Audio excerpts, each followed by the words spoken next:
2 വർഷവും 5 മാസവും മുമ്പാണ് സുജിത്തിന് മർദ്ദനമേൽക്കുന്നത്. പ്രാദേശിക കോൺഗ്രസ് നേതൃത്വം ഈ വിഷയം ഉന്നയിച്ച് സംസ്ഥാന നേതൃത്വത്തെ പലതവണ സമീപിച്ചു. വിഷയം നിയമസഭയിൽ ഉന്നയിക്കാനോ സംസ്ഥാന തലത്തിൽ ഒരു പ്രതിഷേധം സംഘടിപ്പിക്കാനോ ആരും തയ്യാറായില്ല. എന്നിട്ടും നിരാശരാകാതെ പ്രാദേശിക നേതാക്കൾ നടത്തിയ കേസാണ് ഇപ്പോൾ നിർണായക വഴിത്തിരിവിൽ എത്തിയത്. പോലീസിന്റെ ആഭ്യന്തര അന്വേഷണത്തിൽ പോലും കൊടിയ ക്രൂരത നടന്നു എന്ന് കണ്ടെത്തിയ സംഭവമാണ്.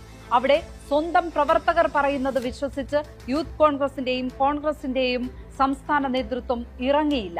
അങ്ങനെ സംഘടനാ തലത്തിൽ സജീവമായി ഇടപെട്ടിരുന്നെങ്കിൽ എന്നേ അച്ചടക്ക നടപടി ഉണ്ടാകേണ്ട സംഭവമാണ് കുന്നംകുളത്ത് നടന്നത്.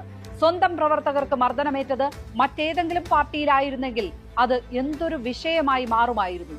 പോലീസ് തലോടിയാൽ പോലും തല്ലി എന്നാരോപിച്ച് ആശുപത്രിയിൽ പോകുന്നവരുടെ കാലമാണ്.